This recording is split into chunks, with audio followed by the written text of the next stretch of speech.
स्वागत है आपका हॉर्नबिल टीवी भारत में। मैं हूं आपकी एंकर के खिजनिया सोलो। आइए देखते हैं आज की बड़ी खबर। नवीनतम समाचार अपडेट के अनुसार वरिष्ठ आरएसएस नेता रवि तिवारी ने अयोध्या को आवेटपुरी नाम से केंद्र शासित प्रदेश बनाने की मांग उठाई।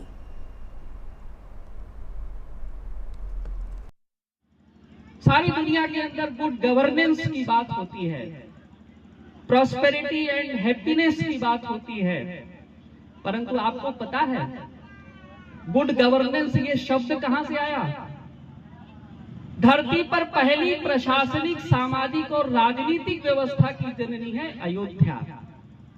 महाराजा पृथु ने पृथु के नाम से पृथ्वी जानी जाती है और पहली नागरिक और शासनिक व्यवस्था, प्रशासनिक व्यवस्था की स्थापना करने वाले महाराजा मनु के संतानों में राजा दशरथ के पुत्र भगवान श्री राम ने जिस राज व्यवस्था के लिए अपने आप को समर्पित किया, मुकुट को हाथ लगाने से भी जिनको डर लगता था कि कहीं मेरे सर पर अभिमान न चढ़ जाए, ऐसे त्यागी, जनहितकारी, दीन दयाल, कृपा निधान राजा रामचंद्र ने जिस शासन व्यवस्था को स्थापित किया, उसको हम कहते हैं कि वो राम राज्य है। राम राज्य यानी क्या है? आदर्श शासन की व्यवस्था ही राम राज्य है। राम राज्य में राजा राम नहीं है। राम राज्य का राजा कौन है? राम राज्य के राजा तो भरत हैं, क्योंकि राम राज्य की स्थापना भगवान भरत ने की थी और इसी भरत कुंड के स्थान पर रह करके उन्होंने संपूर्ण सृष्टि की प्रशासनिक व्यवस्था चलाई थी। मैं आपके सामने ये कहना चाहता हूं कि राम राज्य का सचिवालय है भरत कुंड, क्योंकि भगवान भरत ने राम राज्य का संचालन भरत कुंड से किया था। राजा राम के राज्य में राम राज्य है, ऐसा नहीं है। ऐसे दो राजा, जो राजा हैं और नहीं हैं, और दूसरे जो राजा नहीं है वही राजा हैं। इसका मतलब राम राज्य केवल एक व्यक्ति से नहीं चलता है। राम राज्य के लिए राजा आवश्यक है, राम राज्य के लिए प्रशासनिक तंत्र आवश्यक है, और राम राज्य के लिए राम की प्रजा आवश्यक है। क्या हम राम की प्रजा बनने के लिए तैयार हैं? क्या हमारा प्रशासन राम की प्रजा के लिए समर्पित होने के लिए तैयार है? जो 500 रुपए घूस लेकर के मृत्यु प्रमाण पत्र से लेकर के और जन्म प्रमाण पत्र बनाता है, क्या ऐसी प्रशासनिक व्यवस्था राम राज्य के लिए समर्पित हो पाएगी? क्या ऐसा राजा जो वोट के लिए कुछ भी करने को तैयार है, जो आदर्श चरित्र और मर्यादा की बात सुनने को तैयार नहीं है, क्या ऐसा राजा राम राज्य की व्यवस्था के लिए समर्पित हो पाएगा? अगर ऐसा नहीं है तो ये मंच तो आध्यात्मिक है, परंतु जन्मदिन किसका है? राम और भरत का। हम राम और भरत का जन्मोत्सव मना रहे हैं। हम एक ऐसे आदर्श राजा का जन्मोत्सव मना रहे हैं जो भरत को भी राजा बनाते हैं, जो भरत राम को भी राजा बनाते हैं। एक साथ सृष्टि में कोई दूसरा उदाहरण नहीं मिलता है जब दो राजा एग्जिस्ट करते हो और दोनों एक दूसरे के मन की भावना को समझ करके केवल प्रजा के लिए समर्पित होते हो। आज मैं आपके सामने ये बात कहना चाहता हूं, आपका सानिध्य चाहता हूं, आपका समर्थन चाहता हूं, और आगे आने वाले हजारों वर्षों में कोई दूसरा व्यक्ति इस बात को कहे, मैं ये कल्पना करूंगा, अपेक्षा करूंगा कि ये बात आज भगवान की कृपा से मेरे मुंह से निकलने जा रही है, वो इस धरती पर स्थापित हो। और आप सबकी शक्ति, आपका सानिध्य और आप साक्षी हैं, मैं इस विषय को आपके सामने प्रस्तुत करना चाहता हूं। क्या हम चाहते हैं कि आज जैसा मंच यहाँ पर सजा है, ऐसा अयोध्या के सभी गांव में हो, हमेशा उत्सव मनाया जाए? क्या हम चाहते हैं कि हमारा राजा भगवान राम और भरत के जैसा हो? क्या हम चाहते हैं कि अयोध्या जैसे कभी लाखों वर्ष पहले सारी सृष्टि का संचालन करती थी वैसे पुनः स्थापित हो? क्या हम चाहते हैं कि अयोध्या ज्ञान के बड़े केंद्र के रूप में स्थापित हो? क्या हम चाहते हैं कि अयोध्या व्यापार के बड़े क्षेत्र के रूप में निर्यात का बहुत बड़ा और उत्पादन का बहुत बड़ा केंद्र बने? क्या हम चाहते हैं कि अयोध्या सारी सृष्टि को आदर्श चरित्र और मर्यादा का संदेश दे? अगर हम ये सारी चीजें चाहते हैं तो हमें अपने आप को भगवान राम की प्रजा के रूप में विकसित करना पड़ेगा। और अयोध्या के आसपास गुरु वशिष्ठ का क्षेत्र है, जिसको हम बस्ती जानते हैं। बस्ती ही तो था जहां गुरु वशिष्ठ का गुरुकुल होता था। गोंडा का जो क्षेत्र है, देवी पाटन कमिश्नरी जिसको कहते हैं, वो भगवान राम की गौशाला और यज्ञ भूमि हुआ करती थी, जहां भगवान राम के जन्म के लिए यज्ञ किया गया था। और अयोध्या तो अद्भुत है, अयोध्या तो अद्वितीय है, अयोध्या तो अप्रतिम है भगवान राम के आदर्शों के लिए। इसलिए आज मैं आपके सामने एक आपके मन की बात अगर कह जाऊं तो साथ दीजिएगा। अयोध्या को एक राज्य होना चाहिए, जिससे हम भगवान राम के सपने को पुनर्स्थापित कर सके। भारत में एक नए राज्य की स्थापना की जाए, जिसका नाम हो अवधपुरी। अवधपुरी राज्य की बात मैं आपके समक्ष प्रस्तुत कर रहा हूं। और इस अवधपुरी का जो मुख्यालय हो, वो भगवान भरत के सचिवालय यानी भरत कुंड में होना चाहिए। अवधपुरी राज्य की जो राजधानी हो वो भरत कुंड होनी चाहिए, क्योंकि ये साधना की स्थली है, ये तपस्या की स्थली है। और अवधपुरी राज्य में क्षेत्र कौन सा चाहिए? देवी पाटन मंडल और बस्ती मंडल और अयोध्या मंडल को मिलाकर एक नए राज्य की कल्पना कीजिए, जिसके 84 कोसी परिक्रमा के दायरे में 15-20 किलोमीटर का औद्योगिक गलियारा हो, जहां पर दुनिया के सभी लोग आए और उत्पादन की फैक्ट्री लगाएं। और उसी 84 कोसी परिक्रमा के किसी एक स्थान पर अंतरराष्ट्रीय स्तर का विमान पत्तन बनाया जाए, यानी इंटरनेशनल एयरपोर्ट जो शहर के अंदर है, इसको डोमेस्टिक एयरपोर्ट बनाया जाए। और जो 84 कोसी परिक्रमा का क्षेत्र है, वहां पर इंटरनेशनल कार्गो एयरपोर्ट बनाया जाए। और अयोध्या के अंदर एक ऐसा ज्ञान का केंद्र बनाया जाए। आपने सुना होगा तक्षशिला और नालंदा विश्वविद्यालय की बहुत बात होती है। यहाँ शिक्षाविद भी बैठे हैं, बहन जी एक विद्यालय चलाती हैं, MIS इंटर कॉलेज के भी यहाँ प्रबंधक भी बैठे हुए हैं। परंतु हमें लगता है कि हम अपने इतिहास की बातों को कब तक याद करते रहेंगे? क्या भविष्य की कोई बड़ी योजना नहीं बनानी चाहिए? क्या अयोध्या में कोई ऐसा इंजीनियरिंग कॉलेज नहीं हो सकता जो दुनिया का सबसे श्रेष्ठतम इंजीनियरिंग कॉलेज हो? क्या अयोध्या में ऐसा कोई मेडिकल कॉलेज नहीं हो सकता जहां पर आचार्य सुश्रुत जैसा कोई एक अच्छा डॉक्टर, अच्छा सर्जन पैदा हो? क्या अयोध्या में राजनीति विज्ञान के बड़े प्राचार्य चाणक्य से भी बड़ा कोई निकल करके आए, इसकी संभावना समाप्त हो गई है? क्या यहाँ पर अच्छा संगीतकार नहीं हो सकता? क्या यहाँ पर अच्छा आर्किटेक्ट नहीं हो सकता? जिस धरती ने राम को जन्म दिया हो, जिस धरती ने भरत को जन्म दिया हो, उस धरती पर कुछ भी असंभव नहीं है। मित्रों, आज मैं आपके सामने इस बात को उठाना चाहता हूँ कि अयोध्या को अवधपुरी नाम का एक केंद्र शासित राज्य बनाया जाए, जैसा कि भारत में पांडिचेरी है, जो अपने आप में आध्यात्मिक शक्तियों से संपन्न होगा। ये विशेष दर्जा प्राप्त राज्य होगा, जिसमें दुनिया के सभी देशों का दूतावास होगा। बस्ती, गोंडा और अयोध्या मंडल को मिलाकर मैं एक नए अवधपुरी केंद्र शासित राज्य की कल्पना कर रहा हूं, जिसके अंदर गुरु वशिष्ठ के नाम से एक केंद्रीय विश्वविद्यालय भी बनाया जाए और 84 कोसी परिक्रमा दायरे के अंदर 2 किलोमीटर का एक आध्यात्मिक गलियारा बनाया जाए, जिसके समस्त गांव के अंदर आश्रम बने, पौराणिक काल के वृक्षारोपण हो और अयोध्या राज्य के गांव-गांव प्रतिदिन शाम के समय गांव की जो चौपाल हो, वहां बहन प्रकृति के जैसी कोई एक समर्पित प्रतिभावान कलाकार प्रतिदिन अपनी प्रतिभा का प्रदर्शन करे, जिससे गांव के बच्चे शराब पी करके गली में लौटते हुए न मिले। वो भगवान के आदर्शों पर अपने आप को समर्पित करके गीत संगीत आदर्श मनोरंजन, आदर्श शिक्षा और आदर्श चरित्र के साथ अपने आप को विकसित कर सके। आपने मुझे ये मंच अपनी बात कहने के लिए दिया। ये राजनीतिक मंच नहीं था, परंतु राजनीति तो राम से ही चलेगी। राजा राम जैसा कोई दूसरा राजा नहीं हुआ, तो हर मंच जहां पर राम की बात होगी वहां राजनीति की बात अवश्य। ये खबर बालिया से है, जहां एक रोड एक्सीडेंट का वीडियो सीसीटीवी कैमरे के मदद से वायरल हो रहा है।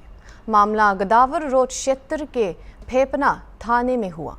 एक बेकाबू कार ने पैदल व्यक्ति को कुचल दिया और फिर कार समेत फरार हो गई। इस दुर्घटना में घायल व्यक्ति वाराणसी में इलाज के दौरान मौत हो गई। मृतक के परिजनों ने पुलिस को इस एक्सीडेंट के लिए इंसाफ की मांग की है। जी, क्या नाम है आपका? दीपांशु सोनी। दीपांशु जी, क्या हुआ है आपके पिताजी के साथ, कैसे घटना हुई है? पिताजी गए थे 16 तारीख को 9 बजे करीब सामान लाने दुकान का। उधर से आते समय कार वाला ने धक्का मार दिया। कहाँ पे घटना हुई थी ये, कहाँ पे आपका घर है? पहाड़ी पर पुल के पास घटना हुई थी, शुभम मोटर ट्रेनिंग के पास। घर संडा नहीं बस्ती में। कैसे आप लोगों को पता चला कि कैसे उनकी घटना हुई? 17 तारीख को सुबह में बगल के नाना लगते हैं, उनसे बोला गया था कि नाना शहर में जाएगा, पिताजी लोगों तो बताइएगा। वो नाना गए थे तो पूछे थे उधर से आदमी से, उधर का आदमी बताया एक एक्सीडेंट हुआ है, तो उसी से पता चला होगा। गाड़ी वाले का नंबर या कुछ ऐसी कुछ जानकारी मिली थी आप लोगों को? गाड़ी वाले का नंबर में जानकारी नहीं मिला है। वीडियो मिला है, इसमें साफ दिखाई दे रहा है कि पीछे से आकर धक्का मारा गया है। किस चीज में दिखाई दे रहा है? सीसीटीवी कैमरे में कैद हुआ है। जहाँ पे धक्का लगा वही पे कैमरा लगा था, सीसीटीवी कैमरे में कैद हुआ है कि पीछे से आकर धक्का मारा गया है। आप लोग जानकारी नहीं है कौन व्यक्ति था जो धक्का मारा है और क्या नंबर थी गाड़ी की, कोई कुछ? अभी तक तो ये जानकारी नहीं हुई है। तो आपने पुलिस को इसको एप्लीकेशन दिया है क्या? हाँ, पुलिस को एप्लीकेशन दिया है थाने पे। क्या FIR दर्ज हो गया आपका? पता नहीं FIR दर्ज हुआ है कि नहीं हुआ है। एप्लीकेशन तो दिला गया है अपना थाने पे दिया गया है पुलिस? एप्लीकेशन दिला गया है थाने पे। पोस्टमार्टम भी हुआ है उनका? हाँ, पोस्टमार्टम भी हुआ है। अब क्या चाहते हैं आप? चाहते हैं कि बलिया के प्रशासन से कि पिताजी को हत्या किया है पकड़े जाए और हमें न्याय मिले।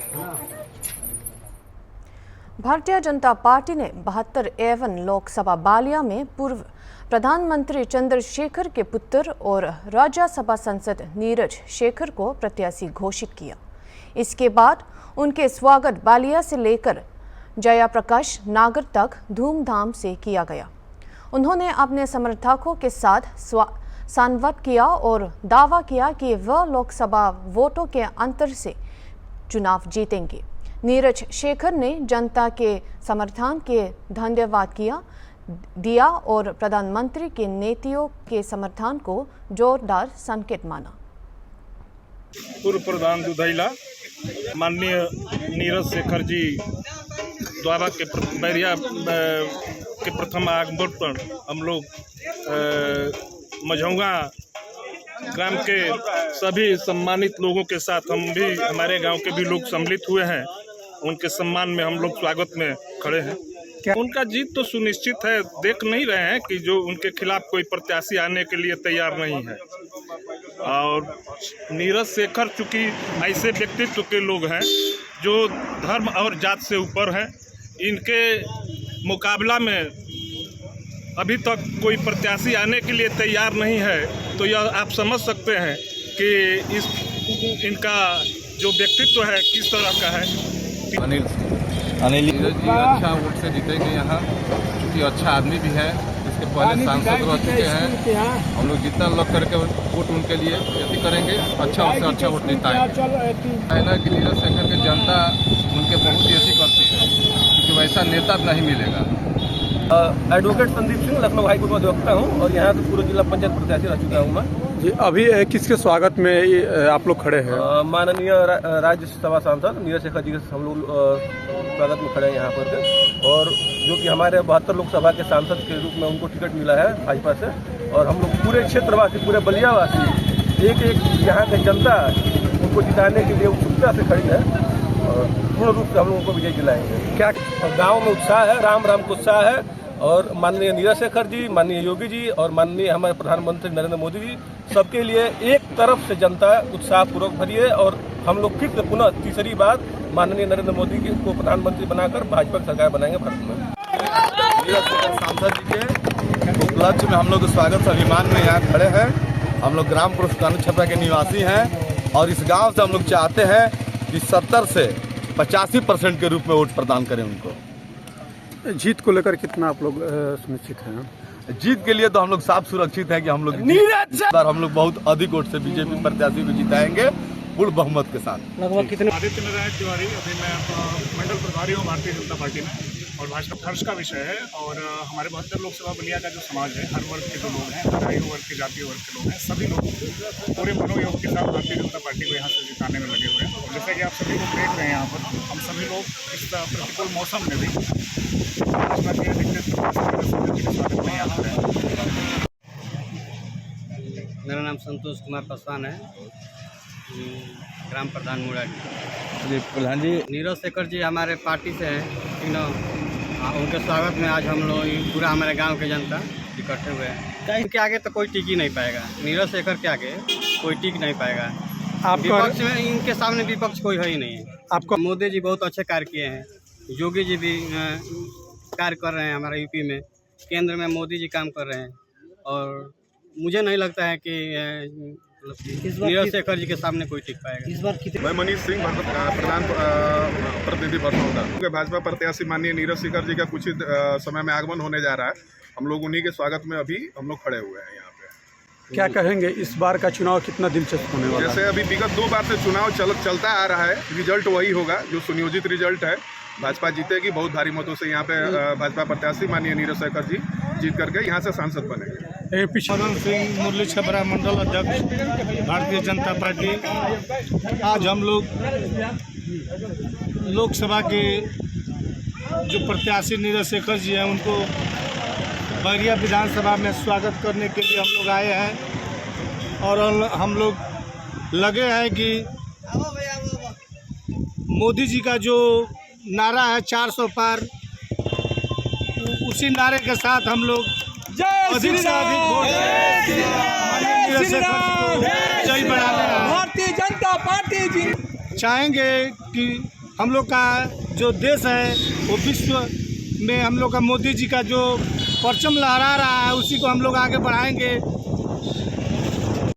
मेरा नाम अश्वनी ओझा, मंडल अध्यक्ष भारतीय जनता पार्टी बेलहरी। टिकट मिला है भारतीय जनता पार्टी, नरेंद्र मोदी के ध्वजवाहक हैं। उनको स्वागत के लिए हम लोग यहाँ आए हैं और यहाँ से उनको स्वागत करते हुए जयप्रकाश नगर तक जाएंगे और अधिक से अधिक संख्या में हम लोग हर ढाले पर उनका स्वागत करेंगे। विजय प्रताप सिंह, पूर्व ब्लॉक प्रमुख बेलहरी। माननीय मोदी जी ने उनको विश्वास करके लोकसभा के लिए टिकट दिया है बलिया 72 सीट से। उन्हीं के स्वागत के लिए हम लोग यहाँ एकत्र हुए हैं। हल्दी जिस तरह से बीजेपी पार्टी उन पर विश्वास की है, उन पर बड़े बड़े लोग थे लाइन में, लेकिन उन पर भरोसा किया है, तो क्या कहेंगे इस देखिए, माननीय नीरज शेखर जी एक आम जनता के बीच में बराबर बने रहे, जिस पर उन्होंने पार्टी ने काफ़ी भरोसा किया है उनके ऊपर, उनके आचरण पर। मृदुभाषी हैं, मिलनसार हैं, काफ़ी समय जनता के बीच देते हैं। यह सोच के जो है पार्टी ने उनको जो है बलिया से अपना उम्मीदवार बनाया। नाथ सिंह, पूर्व प्रधान चकिया। जीत तो हम लोग सुनिश्चित कर दिए हैं, पहले टिकट का केवल इंतजार। यहाँ बैरिया विधानसभा में प्रथम आगमन हुआ है। हम लोग सुरेंद्र सिंह के नेतृत्व में बैरिया विधानसभा में पिछले वोट से अधिक वोट से यहाँ जिताएंगे। तो जिस बीजेपी के तो एकदम एक ही है, एक लेखा से मान लीजिए तो उससे कहीं पीछे नहीं हटेंगे। इसके पहले भी सांसद रहे हैं, जो भी कहे हैं सो किए हैं। उनके पिताजी चुनाव जीतेंगे, कम से कम जीतेंगे तो 1.5 लाख वोट से जीतेंगे। तो जो कुशल वो आए थे हरिशंकर तिवारी के लड़के चुनाव लड़ने के लिए हैं, तो उसका इतिहास बदला जाएगा। भारतीय जनता पार्टी की बुलडोजर यात्रा शहर के साराकांडा इलाके से निकली। रैली मुख्यमंत्री योगी आदित्यनाथ के सभा से पहले बिलासपुर में हुई, जिसमें 30 बुलडोजर रैली के रूप में शहर भर में घुमाई गई। इसके बाद इलाकों से निकली अलग अलग बुलडोजर यात्रा के सभी बुलडोजर सभा में ले जाया जाएगा। मुख्यमंत्री योगी आदित्यनाथ के स्वागत बुलडोजर बिलासपुर के भतरी इंडोर स्टेडियम में होगा।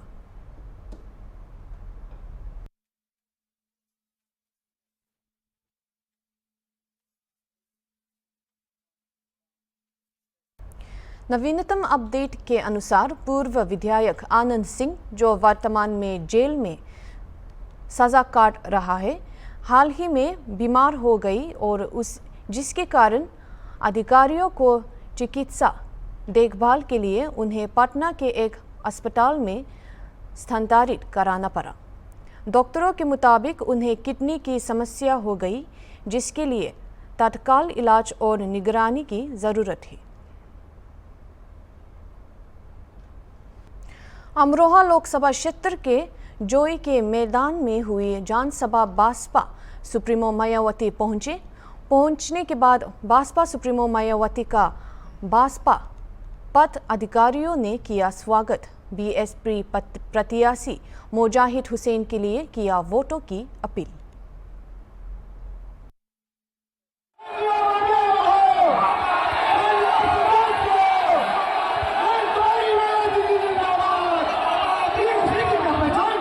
स्वागत करते हैं, जोरदार ताली बजाकर स्वागत करते हैं।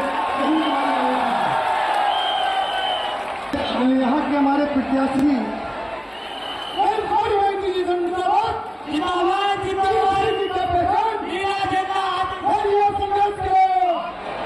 कुमारी मायावती जी, जो दलितों की नेता, पिछड़ों की। बीजेपी प्रत्याशी कुंवर सर्वेश की बीती दिन हार्ट अटैक से दिल्ली के एक अस्पताल में मृत्यु हो गई थी।